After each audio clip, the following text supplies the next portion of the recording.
Welcome, welcome, welcome to another segment of Michelle Speaks with a Z. If you hide it, you can't heal it. With me, your host of the hour, Michelle Cordier. As you know, we highlight on Michelle Speaks If You Hide It, You Can't Heal It. Individuals that have turned their tragedies into triumphs, have harnessed the pain and the lessons learned through their experiences, and they've now turned around and are impactful forces within their sphere of influence within their communities. They're either giving back through volunteerism or they've created organizations where they can help others break through their barriers and realize their fullest potential. And today's guest is like none other. I had the wonderful opportunity of meeting her a month or so back. Nothing happens by chance. God brings things into your life when you're ready to receive them. And so when I met this beautiful soul and we had a conversation, I knew that I just had to have her come on and share about her experiences. And a lot of us have a lot of shame that surrounds our life, and it's something that we don't want to talk about. But here, no topic is taboo. So without further ado, I want to introduce our very special guest of the hour, Miss Selena Stone, who is a powerful force in this community. So thank you, thank you, thank you, thank you so much, Selena, for sharing this platform and for sharing your journey and for speaking to those that may be walking and covering and living in shame. So thank you so much. Welcome. Oh, thank you. Thank you so much. I received that fully with so much love for you. And thank you so much for having me on today. And you're right, nothing happens by chance. And I spent most of my life questioning what was going to happen, what was my purpose, what am I supposed to be doing. And I'm 44. I will be 45 in July. I know you can't tell. I spent nearly 40 years trying to figure it out and always questioning the why. And it was asking the wrong question. And I think my lesson for last year in 2020, when all of this happened, every one of us all around the world was experiencing the same thing when this COVID hit. And it was in that year that I learned the lesson of just surrender and find it perfect, because everything's always happening perfectly for us. And that was the lesson that I feel like I've been learning along this journey, was just remembering nothing is happening to you. It's happening for you. And in the middle of in the darkness and the confusion and the unclarity, we're always asking those questions of, why is this happening to me? Why did this happen? And it's not for us to question that, I don't think. I think what I had to learn was to rephrase that question was, how is this teaching me? What is the lesson I'm supposed to be learning from this? And how am I going to choose to either rise above this or handle it? And when I hear so many stories of women and men and their journeys, and one of the things I tell my son, or even some of my friends and other moms, I said, you know what, it could always be worse. Because frankly, I hear these stories of these horrific situations where their situations were so much worse than mine. And I reflect back sometimes thinking, I had a great life. I have a good life. And I'm so thankful for it. And I found a space now to finally just be in great gratitude and to be grateful for everything that's ever happened along the way. And so the journey continues. And so I'm so honored to be here with you today and to allow me to share with you and all of you out there that may be listening or who may be starting that journey and not sure where.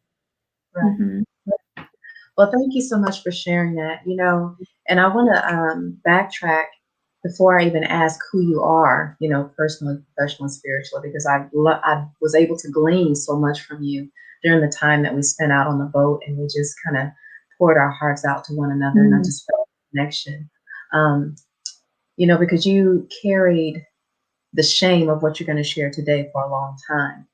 And it's kind of helped mold you into who you are. But prior to all of that you experienced, tell us today, like right now, who is Selena Stone, personally, professionally, spiritually? I'm a survivor. I am Mhm. surviving. I am thriving. I am a victor. I am victorious. I am the creator of my own life. I Yes. am love. I ignite love everywhere I go. I Yeah. am joy and I am grateful. And I'm so, so blessed. I'm so blessed Mhm. beyond measure. I'm more than enough. I am so, so loved. Mhm. And the 44-year-old Selena Stone that's sitting here with you and saying those words, if you would have told me that 5 years ago or 10 years ago, I wouldn't have believed you. Right. Right. Right. Right. And it's such an amazing feeling of such freedom to be so freely expressed and to feel the words finally. When I say those words, I feel it. Mhm. And in moments of really that love, that energy, that, I remember one of the statements in church with it just recently was, when God created us in his likeness, Mhm. and hear that word again, in his likeness. And I Mhm. feel that power of it. And I look at myself in the mirror and I look at you or anybody else I'm in close proximity of. It overwhelms me and it brings me to tears. Like I've gotten to the point now where I can allow my heart to open and fully receive. Not just Wow. half receive, right? It's to fully receive and feel what that feels like. And that power is so overwhelming. It brings me to tears.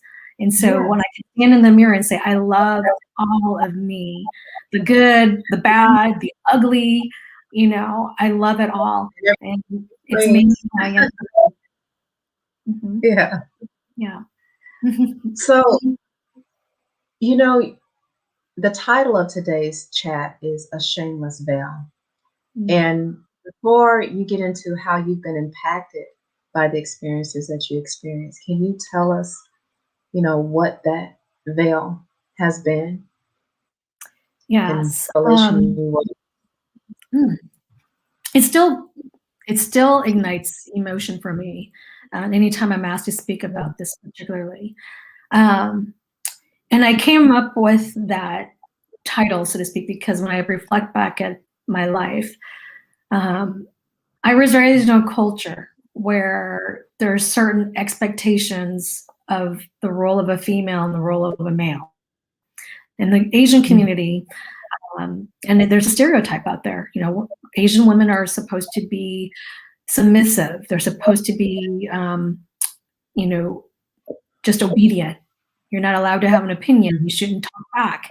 Stop talking so much. I was the oldest daughter in my family, and I had huge expectations.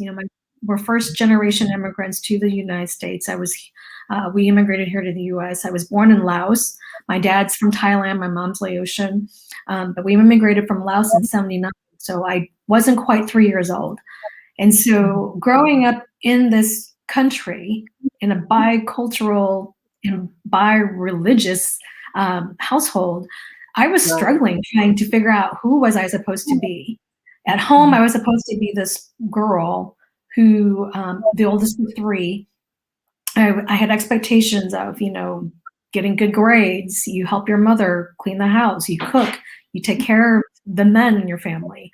And watching Right. my mom throughout the years, and even now, I had a huge transformation shift about a month ago, was when I observed my mother growing up, was what I observed was her being that stereotypical Asian woman. She cooked, she cleaned, she took care of the kids.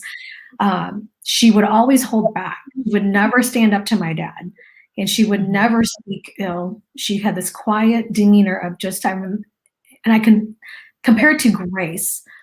She always just held her tongue. And Mhm. growing up, my perspective lens was, why are you letting him talk to you that way? Why are Right. you always cooking? Why are you always cleaning? And so I struggled with this my entire life, and it created some deep core beliefs, which I still struggle with today. Is I don't want to be controlled. I want to be able to speak my mind. I do have an opinion. My voice matters. My opinion matters. I don't have to be the stay-at-home mom. I can have a career, you know. Um, and so all of these things I was struggling with, and growing up and dealing with, depression, dealing with racism, dealing with these expectations. I'm supposed to be smart. I'm Asian. We're supposed to be good in math. Right. Um, and I was not good in math. Um, Don't and then feel bad. meeting I was. yeah, and when I didn't meet those expectations, and then having to learn to deal with disappointment, nobody Mhm. teaches us that, you know, my parents certainly didn't teach us that, and so this shameless veil that I compare this to is I lived in shame of feeling ashamed of my race, of my skin color, of my religion. I was raised Buddhist, but I'm going to the public school system and I'm exposed to all these different children of different colors and races and religion. And I was trying to make sense of it all. And here I am trying to fit into a world that I didn't understand while still having the expectation of what my dad wanted for me. Mhm. I fought it, and I grew up hating it and resenting it. And Mhm. so fast forward to 29, I turned 29, um, and I always struggled with depression, and I had suicidal thoughts from as far as I can remember. Right. But I never shared that with anybody. I just felt, you know what, Mhm. you don't talk about it. In my culture, you don't talk about it. You just do what you're told. You don't talk back. You stay in your lane, right? You have chores, you do this. And because I was the oldest child of three and I was the oldest daughter, um, I was expected to go to school, graduate high school. I was the first in my family to ever graduate high school. I was the first in my family to graduate from college. And the expectation was for me to have a great career. I climbed the corporate ladder very quickly. And then, you know, I was expected to get married. And I turned 30 and still wasn't married. And a lot of my family were teasing me, saying, I'm a spinster, you're an old lady now. You should have been married a long time ago. You should be having babies by now. And so all of these shoulds, you should, is what I grew up with. And Right. the inside, I'm screaming out loud saying, I don't want to. I don't want to do this. I don't want to do this. I don't want to be like that. I know So it's who an I am. internal Mhm. struggle. Yes. And so I struggled all my life trying to fight what I really wanted and what I was supposed to be doing, what I Mhm. should be doing, and what was expected of me. Mhm. And so that depression, that loneliness of just feeling lost and that nobody would ever understand me, and made to just stay silent about it. I struggled with it all through, you know, my teenage years, you know, into college. And those are your formidable years of you're trying to find your own identity. Yes. Mhm. But what hit me later was, you know, 15 years ago, actually, this month, marks the 15th year anniversary of my dad. He committed suicide 15 years ago. And I was 29 years old, about to turn 30. And, you know, 30, that's like a big milestone in your life. So I'll never forget that year when I turned 30. And it was like the whole world just came crumbling down on me. Mhm. The floor came from underneath me. And I still remembered like it was yesterday of getting that knock on the door and being told, we found your dad's body. Mhm. Um, and I'll never forget that. And it was it was one of those things where you don't expect, you always hear about it from somebody else, or you knew Right. about it, somebody you know, or a But distant you family. never expect it to happen to you, right? Yes, yes. And it happened to me. And I think what my brain did was my brain just went a complete shutdown. Like it Mhm. needed to survive. Mhm. And thankfully it did, because it allowed me 3 years. I didn't grieve my father. It allowed me to take care of my mom and take care of all the things that needed to be taken care of. Mhm. And for 3 years, I didn't speak about it. I didn't talk about it. And then it hit me all at once one day when that reality, that realization where I was no longer in denial, I was no longer angry, it hit me and realized my dad is really gone. Right. And in my community, you know, suicide is taboo. You don't talk Mhm. about it. It's looked at as bringing shame to your family, and that's what I was raised with: is you don't ever embarrass the family. You don't Shame. bring shame. Yes, Right.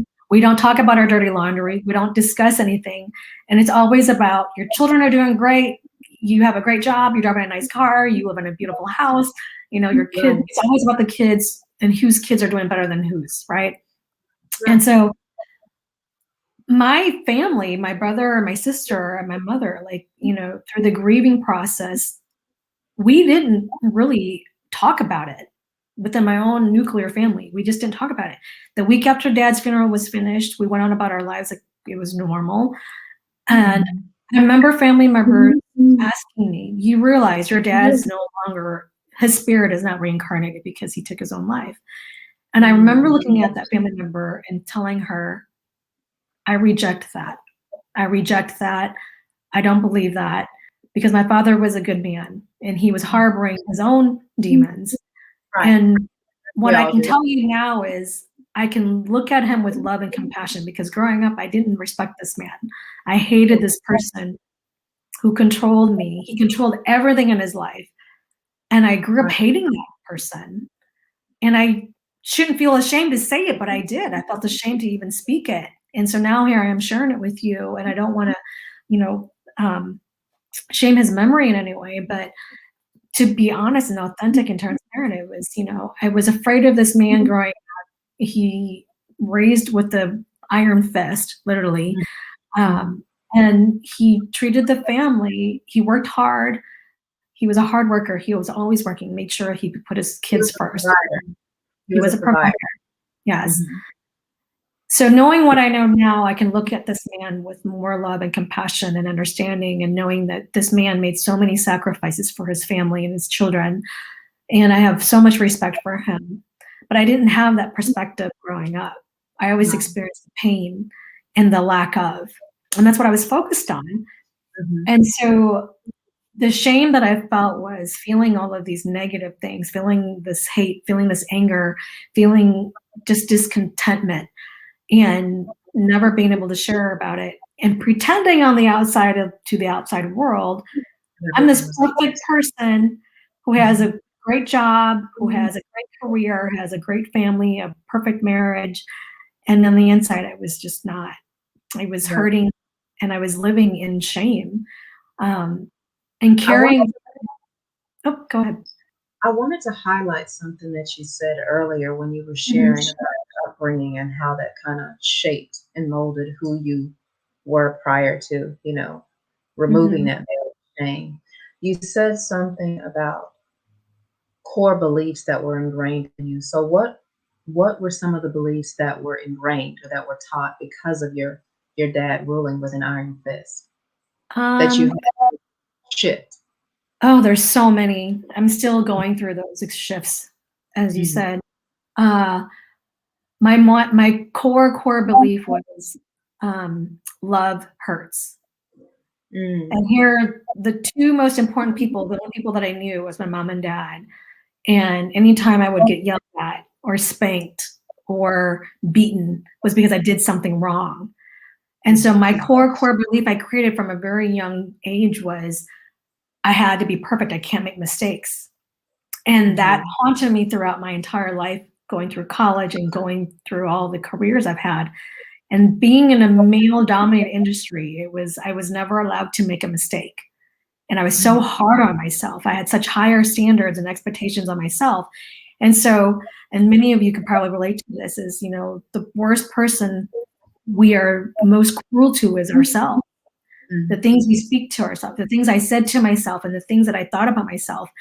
I was so ashamed that if I said the things that I said to myself out loud, you would be horrified.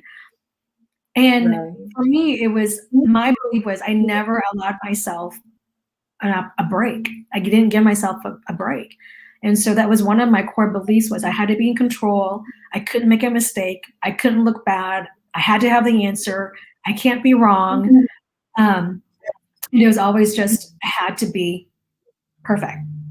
So how did you learn to deal with disappointments? That's something else that you mentioned that I wanted to Hmm. highlight.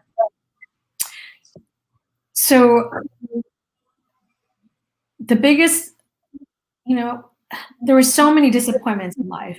And if I can share this with you, if any of you are parents, um, what I'm teaching my son now, and I get the perspective from my son's eyes, is that what I learned at a very much, older age was there is no such thing as failure.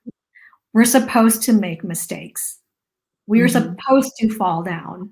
We're supposed to screw up. and it's okay. I was not taught that growing up. I was not taught that it's okay to make a mistake. And so what I really focus on with my son is, you know what?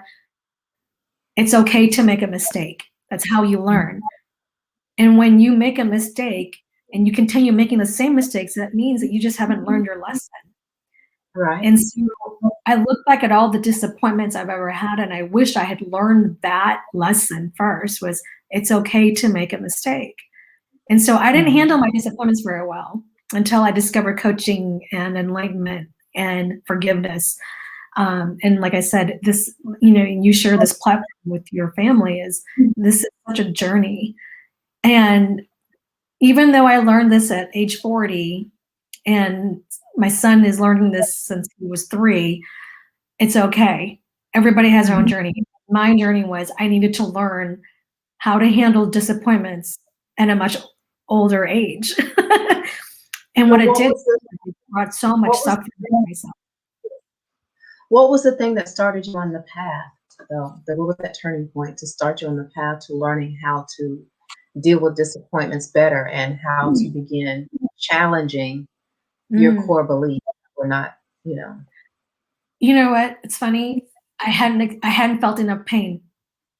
I went Mhm. through life thinking I hadn't felt enough pain, and when the pain got so unbearable, and I'll share this with you, and this is where the shame comes in and where I can talk about it anymore, is when I felt like I was in desperation and there was no other option. And the Mhm. thought was, if I just took those pain pills and would sleep, Mhm. I won't have to deal with it. Mhm. And when I had that thought that, oh my God, how can you how can you do that? Why would you pass that pain on to your child? Is when I snapped out of it and the Mhm. fog cleared. But I had to get to that point of so much pain and realizing, like, my purpose was to be here on life, to live and to experience joy and love, and Mhm. not passing that heirloom, that blueprint onto my child, because what my father did to me, my son didn't deserve. And that's when I had that conversation with myself, was, how dare you? How dare you imprint that onto your child who was innocent and Mhm. didn't deserve that because of your own Mhm. pain? Right. And so when I finally took full responsibility for myself, for my life, for the pain and the suffering I created for myself, that was the shift that started everything for me. Was looking at, I had nobody else to blame. My father's no longer here. I can't use my dad as an excuse over and over.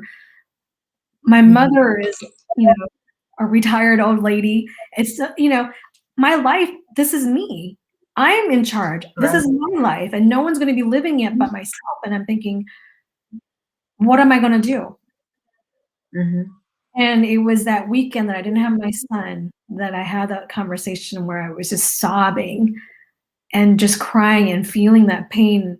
And I remember thinking, sometimes you just got to sit in it. And I sat in it. Yeah. And that's when I woke up. I woke Yeah. to hear him say, I'm not done with you. This isn't your story, and this Mhm. isn't the end, and this is not how your son's going to experience life. And so Yeah. um, I took responsibility for my life. And that's when everything started to flourish for me. Yeah.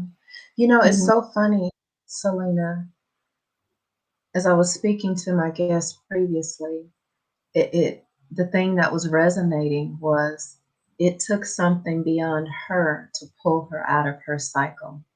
Like yours was your son. My Mhm. previous guest was his daughter. You know, for myself, going through some horrendous times, the thing that kept me moving, even if it was just out of instinct and survival, was my daughter. And so the very Mhm. things that bring us up out of the pits that we're in is we have to think beyond things that are greater than ourselves. And sometimes that can be the hardest pill to swallow because we feel Mhm. entitled, you know, Mhm. to blame, to sit with the pain that was inflicted by someone other than us.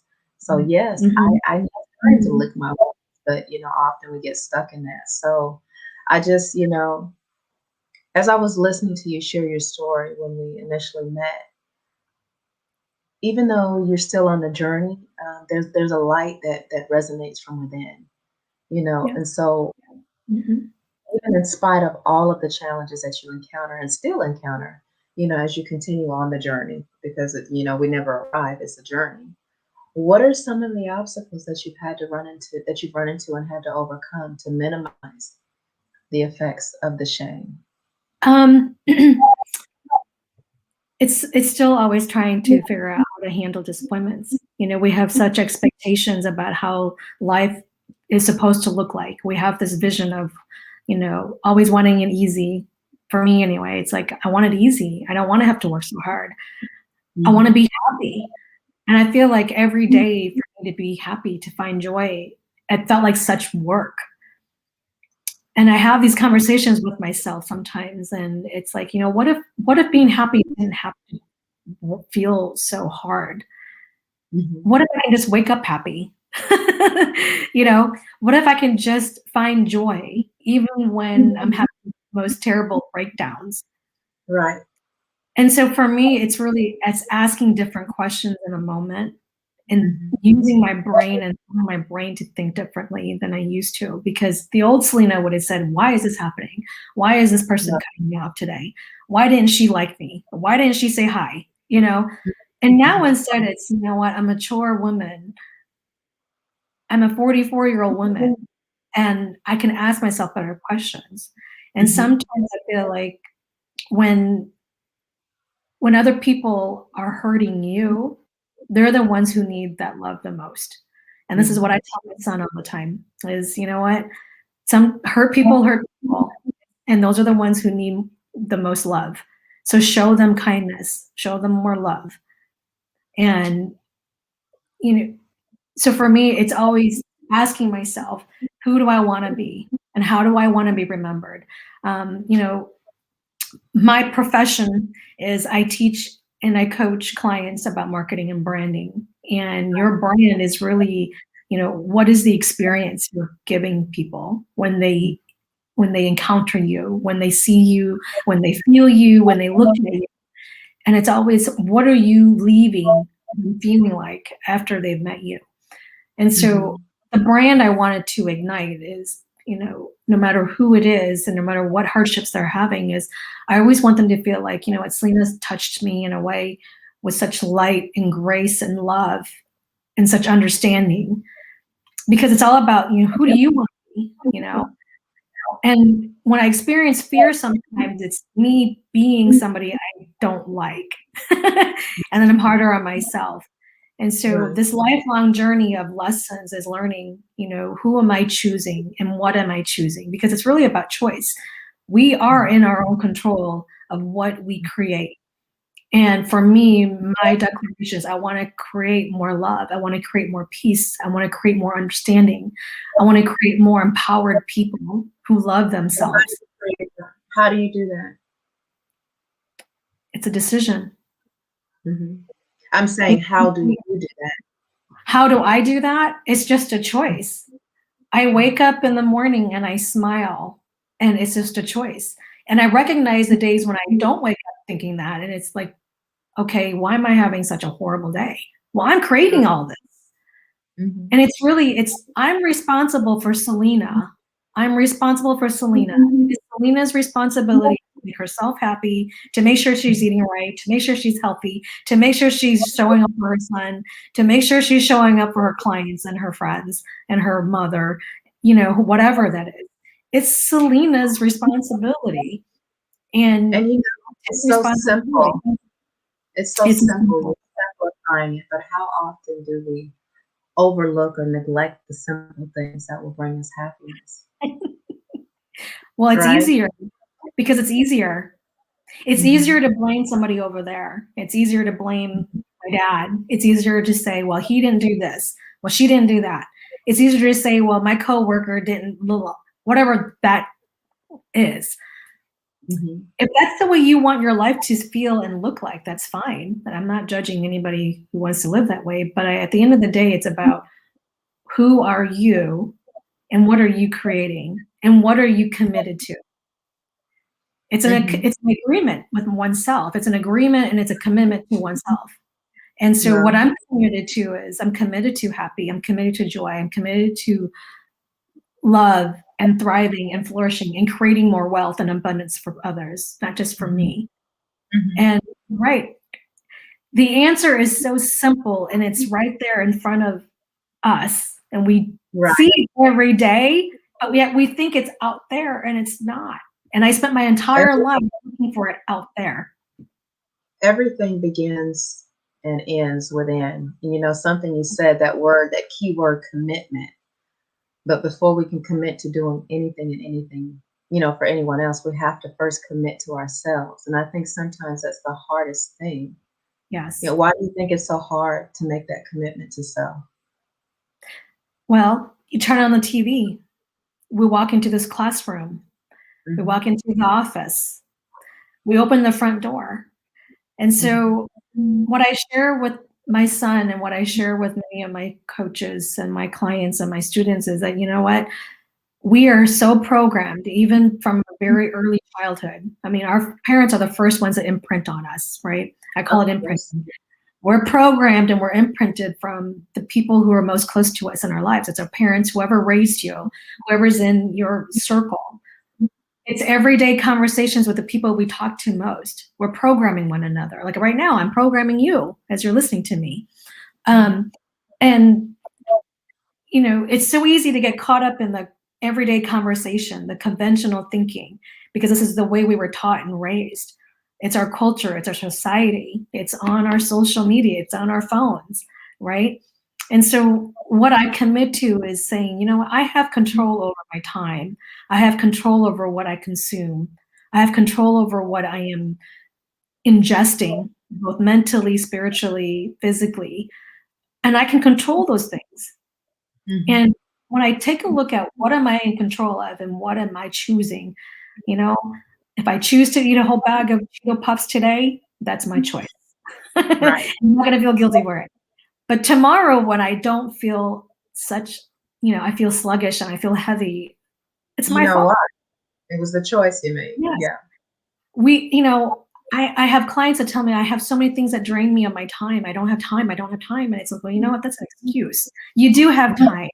You're making choices for who you're spending energy and time with. You're making decisions that's taking energy and time away from what you should be doing, what you want to be doing. And so when I encounter people that tend to not take responsibility, and it's all about choices, it's about decisions. And it's like, you know what, you can change that. You can create something different. And you don't have to live in the past of tomorrow. You don't have to live in the past of what happened this morning. You can just commit and show up today and say, you know what, as of right now, I'm committing to this. I'm no longer going to have distractions. I'm no longer going to make an excuse that I didn't get to the gym because I didn't have time. Well, you know what? The day's not over. So we can allow ourselves to give ourselves forgiveness and to give ourselves that grace and realize we are living life on our own terms. And it's about what choices and decisions are we making every day to create that. Because at the end of the day, it's you. It's you. And so is that the greatest lesson that you've learned in unveiling that veil of shame? Or is there another lesson? I think that is the lesson, because when I finally took that veil off, because, you know, and that veil is, we put this, you know, make-believe shield. We put our hair and our makeup on, we put on these clothes, we drive in our cars, and I call it a superficial. It's a superficial identity. Because underneath all of that, there's a real person that's either hurting or living in pain or living with some secret that is so bad. And when I started opening up about suicide and depression with other people, and I realized, oh my God, all of a sudden I'm not alone. And so in the depths of that darkness that I shared with you, Michelle, was, you know, when I was in such dark, you know, just absolute, just pain. I remember thinking, I don't ever want anybody else to feel like this. I don't ever want anybody to feel so alone that they feel like they can't turn anybody, and then hiding and crying in shame. Because by day I was this corporate powerhouse, right? And at night, behind closed doors, I was grieving. I was I felt like my soul had just died and I couldn't keep it up anymore. And so I remember thinking as I was, unshedding these layers of just the shame was, you know what? I'm not perfect. I don't have my shit together. I don't always have money in the bank. I'm trying to make ends meet. I'm just doing the best I can today. And if I don't cry today at work, it's a great day. Right. And so when I allowed myself to shed the lies, it was lies and lies. And when I'm finally, this journey, I think for me is the truth has always been inside of me. And I've always been trying to hide that truth. And there's no shame in who I really am. And so my journey of this shameless veil is me shedding all of this shame, forgiving myself and loving myself, and just giving myself the grace to just grow and to learn and to just be. And what it has done for me is it has shown other people that they're not alone, that they've been living the same, and that we're not so different. So we carry on with this facade of, you can't see me, but yet we can. It's like, you're really in there and I really see you, and you're trying to pretend that's not who you really are, but I know who you really are, which is why I love what I do. I love my clients. I love the students that I mentor and coach. And what I see is them trying to shed this shame so that we can uncover the real person that's been in there all along. And there's a terminology I used to share. Mhm. I still do sometimes, because it was how I used to hide from really showing up. And I would say visibly invisible. And a lot of, women show up that way or hide that way, hidden Yeah. in plain sight. They're visibly invisible. And I Yes. believe it's because there's layers of shame that they have not addressed or don't even realize that they're hiding Yeah. from.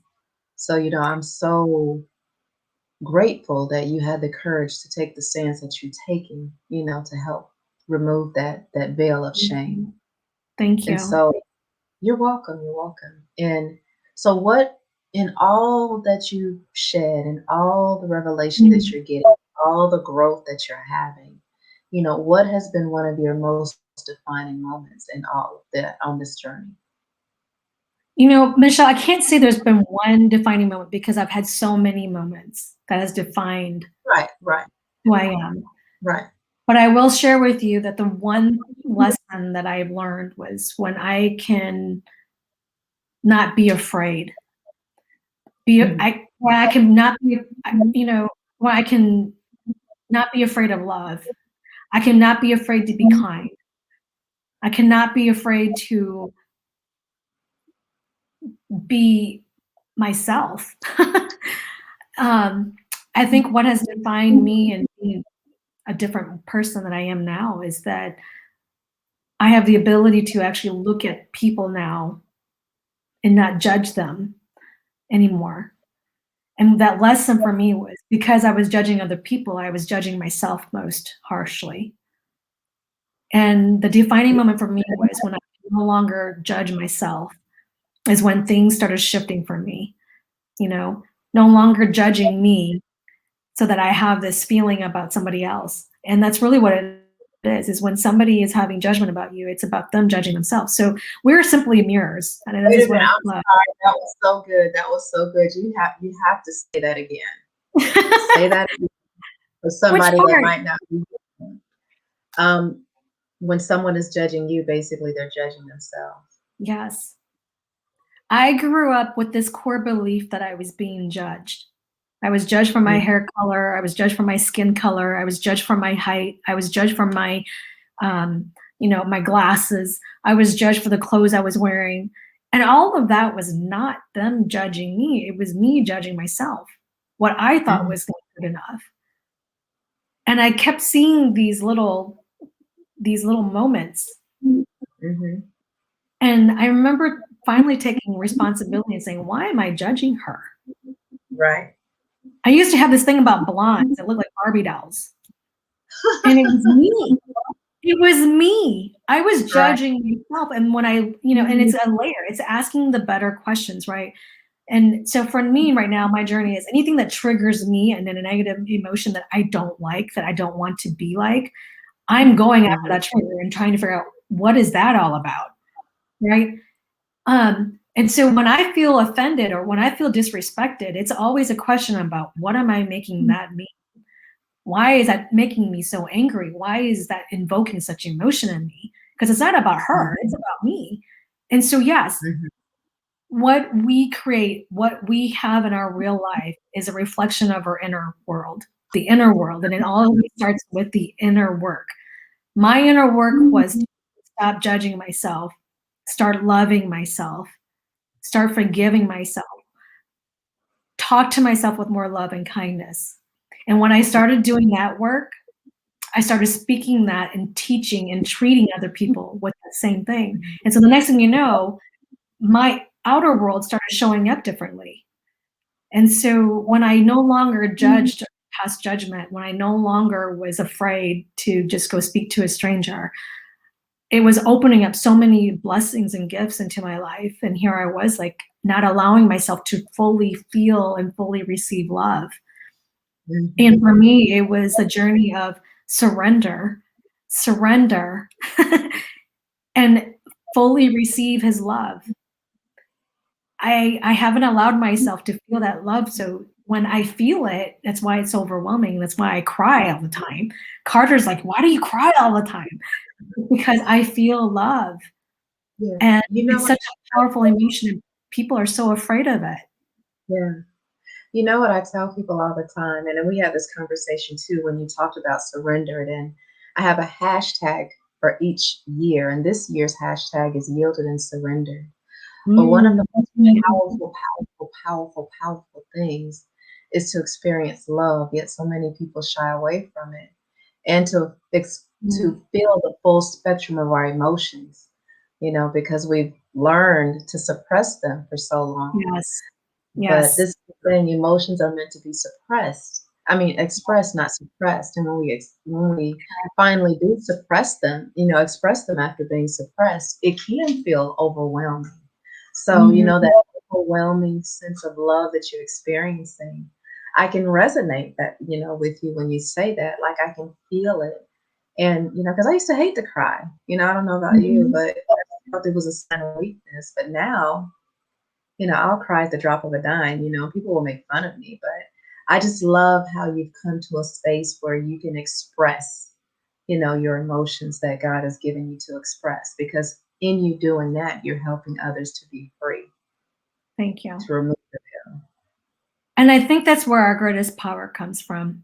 I think the greatest power that we have is when we can allow ourselves to be so vulnerable and to show others and give other permission that it's okay. And, these societal rules or these cultural rules where we say, crying is a sign of weakness. Well, no, it takes more courage and strength to show that vulnerable side of you than it is to pretend like it doesn't, like you're supposed to be the strong person. When really, inside, yeah. And so, I remember sharing the first time I was in Tampa 3 years ago. I was speaking in Tampa at the historical Tampa Theater, 1,200 people. And I was supposed to speak and present on marketing and branding. And anything and everything that could go wrong went wrong. And I had my 5 minutes, and the promoter said, "You got 5 minutes. Do you want to go on or not?"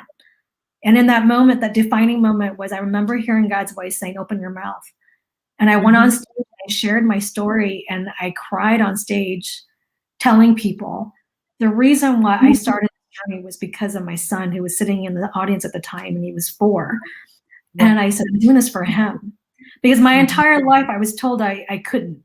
My entire life I was told I was supposed to be an engineer. I was supposed to be married and all this other stuff. And I remember thinking, I'm not going to do that because this is my life. I'm living my life on my terms. And when I shared from my heart, I didn't have a speech presentation. I had 40 slides on a PowerPoint that wasn't able to be on, and in the 5 minutes, I remember thinking, I could have just sat down and went back to my life and it would have been okay. Right. But I looked at fear thinking, oh my God, I don't have my PowerPoint. I don't have 30 minutes. I'm not prepared for this. How do I teach people marketing in 5 minutes? And I didn't. And when I really just let it go, I just surrendered to him. I said, okay, God, fine. And when he told me, just open your mouth, and I allowed the words to come out, and it invoked emotion with other people who were feeling the same thing about the fear of not doing what you really want to do because you're so afraid of what other people are going to think about you. You're so afraid of being judged. And so when I started rephrasing those beliefs about, you know what, no one's judging you, everybody loves you. Wealth and opportunity is coming to you and flowing to you easily. I create magic. I am love, and I am igniting love everywhere I go. It was me speaking differently. And when I started thinking differently and I started using words differently was when things in my life started showing up differently. And I think I look back at my life like a little movie sometimes, and I think, oh my God, I'm such an amazing creator. You know, I made so many mistakes. We I made shape so our many world with our words. Yeah. Yeah. And it's a beautiful thing. I look at the way I'm evolving, and it's like, you know, I'm so amazed, and you know, and then to finally be able to tell myself these things without being considered or judged for, oh, she's selfish. Oh, she's so, you know, self-centered. Well, no, it's not. I'm choosing the words to speak so that I can have confidence and so that I love myself more. And so one of the things I teach a lot of my clients is, you know, as women, we have been taught to not feel these things about ourselves because then we're going to be judged for being conceited or selfish. And no, I'm sorry, but being selfless means loving yourself so that you can show up for other people. And sometimes that means taking care of ourselves first so that we can take care of other people. And, you know, we all know this, and yet we make choices sometimes that make it difficult for ourselves. And, you know, Knowing it and doing it are two entirely different things, you know? yes, it's called discipline. Yeah, that word. It's discipline and commitment. Absolutely.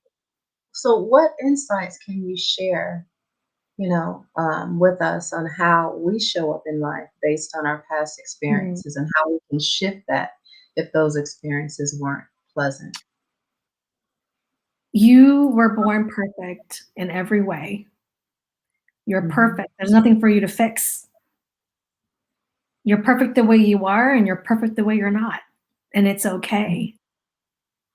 And we have these visions of what it's supposed to look like. Well, you know what? The person that's putting that vision or the person that's creating that belief is nobody else but you. And Mhm. so you are who you believe you are. Your life is the way you want it to be. And you can change it at any moment. And somebody out there right now that's listening to this is either struggling or in pain or hurting, and you have all the power God created and gave you, everything you needed within your own hands and your own heart and your body for you to create whatever it is that you desire.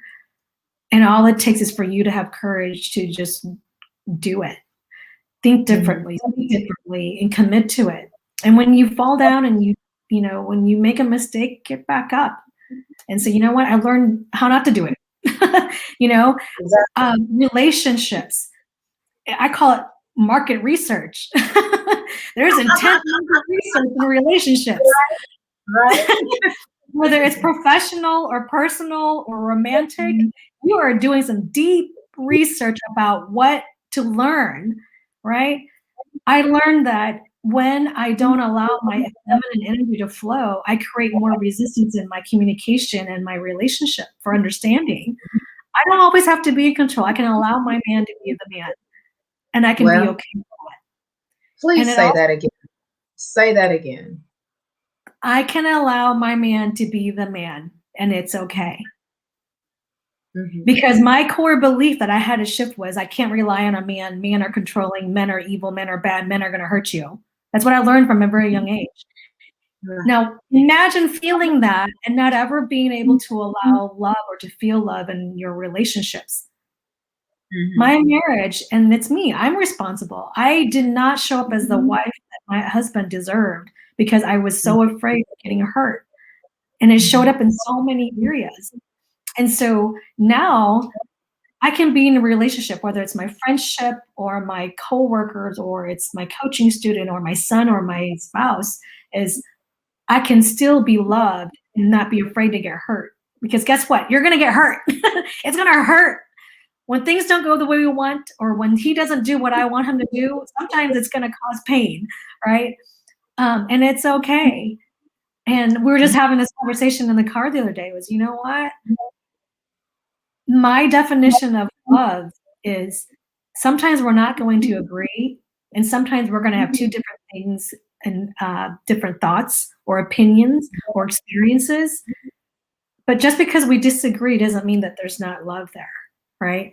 And That's so when I finally shifted my core belief of men are beautiful, men are strong, men can be relied on, men are soft, men are just as I don't know how many men will agree sensitive. to that. Men are I'll have a conversation with them off on the side because I'll show you how. But okay. it took me, it took me allowing my feminine energy to flow, because I had such a masculine energy about me growing up, because I was trying to protect myself from all the pain and the hurt. And so for me, this journey is transforming love in pain. And when I can allow myself to detach from that pain, whatever I made it mean, is when I finally started to not suffer, you know? Yes. Mhm. Yes. So I wanted to first, Selena, I want to thank you so much for coming on and sharing the platform and Aw. sharing about how to remove, the veil of shame that so many of us walk in and carry, some knowingly and unknowingly. But I wanted to share, with my listening audience some of the takeaways that I gleaned from you today, and then allow you to share any parting words you may have for those tuning in. So some of the things that really resonated with me was who and what are you choosing? And I don't know why that resonated with me so much, but just who and what are you choosing? And Mm, what we have in life is a reflection of our inner work. And then the other thing that was really profound to me is you are who you believe you are. And so I mhm. don't know if there's anyone listening in that's straddling the fence about whether or not they want to address the veil of shame that they may have been carrying. But if you are, I would implore you and encourage you to reach out to Miss Selena. Her contact information is scrolling up below the bottom of the screen. And I hope that you've gleaned something from today, at least a few nuggets that you can add to your toolkit. I certainly have. I always say this, that even those that inspire need inspiration, those that coach, coaches need a coach, those that motivate Absolutely. need motivation. And I am going to say that I have truly been inspired today by Oh, your openness, your vulnerability, thank you. your transparency, and your accountability, not just to others but to yourself, for doing the work. So thank you so much again for sharing, on this platform. And what are some parting thoughts that you have for those that are listening in, or for those that are listening to the replay? You're not alone. Reach Mhm. out to somebody. Don't carry it alone. That pain, that burden you have, release it. Mhm. Somebody is out there waiting for you to share your own story. Um, and it's not a shameful thing. We, these scars, these wounds, whatever they are, they were presented to you so that you can learn a lesson, so that you can teach others from it, um, and know that there are women out there like you, Michelle, myself. One of the best advice I ever got from my mentor was to hire an amazing coach and mentor who's going to help you grow, who's going Mhm. to hold you accountable, who's not going to judge you, who's going to just share their love with you. And it wasn't until I allowed myself to have courage and trust someone with my pain that it allowed me to actually heal from it.